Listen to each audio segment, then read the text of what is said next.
Solo levelling के इस episode में संग जिनवू जब अपनी आंखें खोलता है तो वो खुद को एक हॉस्पिटल में बेड पर लेटा हुआ पाता है। वो सोचता है कि उसने एक भयानक सपना देखा है जिसमें उसके पैर टूटकर अलग हो गए हैं और वो मरने वाला था। लेकिन जब वो अपने पैरों को देखता है तो उसके पैर बिल्कुल सही सलामत थे। अब गेट से हंटर एसोसिएशन सर्वाइलेंस के दो लोग जिनवू से मिलने आए हुए होते हैं। वो जिनवू को बताते हैं कि जिनवू 3 दिन से सो रहा है। जिनवू उनसे पूछता है कि उसके साथी सोंग जो और उसकी दोस्त जूही कैसी है। वो दोनों कहते हैं कि मिस्टर सोंग ने तो अपना एक हाथ गवा दिया है और जूही बेचारी सदमे में चली गई है और उसका इलाज चल रहा है। उस मंदिर से केवल 6 लोग ही जिंदा लौटकर आ पाए हैं, जिनमें से एक तुम हो जिनवू। जब वाइल्ड टाइगर गिल्ड वहां पहुंची थी तो वहां पर तुम जमीन पर बेहोश गिरे पड़े थे, एकदम अकेले। तुम्हारे अलावा वहां पर ना तो कोई मंदिर था और ना ही कोई मूर्तियां थी। इनकी बातें सुन के जिनवू को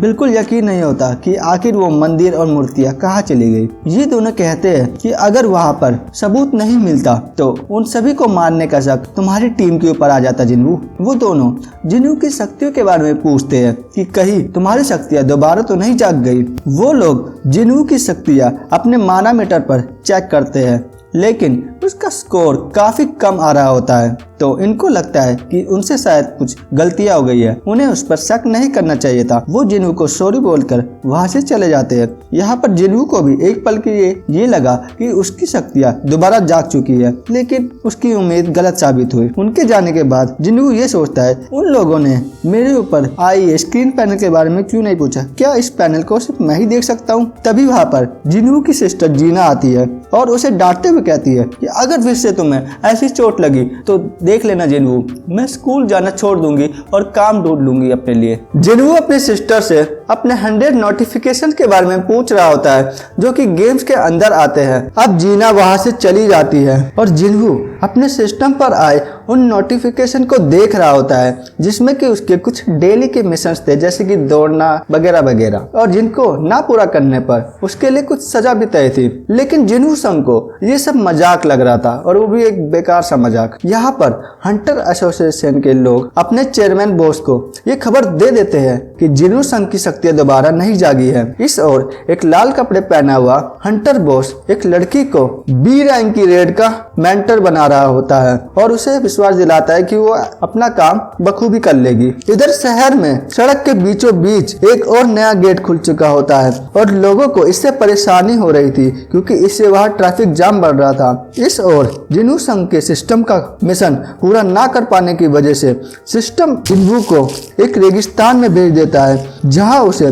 बड़े बड़े मॉन्स्टर मिलते हैं। अब उसका कोस्ट ये था कि उसे इन मॉन्स्टर से बचते हुए भागना है और कुछ घंटों तक सरवाइव करना है, यानी कि जिंदा रहना है। जिनवू संग अपनी पूरी ताकत लगाते हुए वहां भाग रहा होता है और उसके पीछे बहुत बड़ा मॉन्स्टर पड़ा हुआ होता है। कुछ ही सेकंड्स बचे होते हैं सर्वाइवल के और किसी तरह जिनवू अपनी पूरी ताकत लगाकर आखिरी सेकंड में सरवाइव कर जाता है और वापस वो हॉस्पिटल में पहुंच जाता है जहां वो दौड़ते दौड़ते बुरी तरीके से थक गया था। जब नर्सेस वहां आकर उसे देखती है तो जिनवू नीचे गिरा हुआ होता है और वो उसे संभालती है। जब जिनवू की दोस्त जूही को ये खबर मिलती है कि जिनवू संग अब ठीक हो गया है तो जूही हॉस्पिटल में जिनवू से मिलने चली जाती है। जूही जिनवू के लिए एक फ्रूट बास्केट लेकर हॉस्पिटल पहुंचती है जहां वो देखती है कि जिनवू बाहर मैदान में दौड़ लगा रहा होता है। इसे देखकर जूही को हैरानी होती है। दरअसल जिनवू अपनी स्ट्रेंथ एक्सरसाइज कर रहा था जिससे कि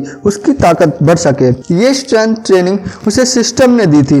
दिन के आखिर में जिनवू को एक चाबी मिलती है जिससे कि वो एक अलग तहखाने में जा पाए। शहर में नए गेट खुलने की वजह से रोड को ब्लॉक किया जा रहा था। ट्रैफिक भी शहर में काफी बढ़ रहा होता है। यहाँ पर जिनवू अब अपनी बीमार माँ से मिलने हॉस्पिटल पहुंचता है। अपनी माँ को देख जिनवू को वो दिन याद आते हैं जब वो अपनी माँ के इलाज के लिए कितना कष्ट सहा था। उसकी माँ को एक एटर्नल स्लीप डिसऑर्डर है जिसकी वजह से डॉक्टर ने कहा है कि उसकी माँ अब हमेशा सोती ही रहेगी।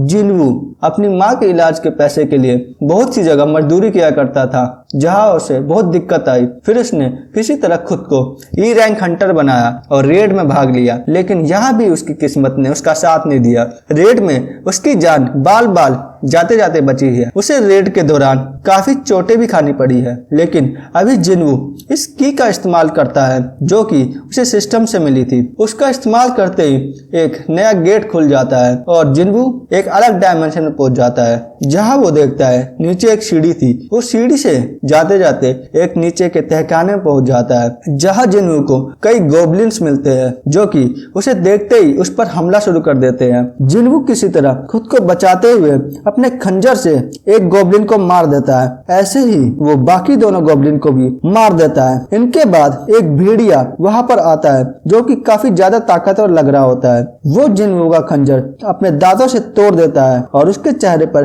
खरोच भी मार देता है। तो अगले एपिसोड में क्या होगा जानने के लिए देखिए सोलो लेवलिंग का अगला एपिसोड।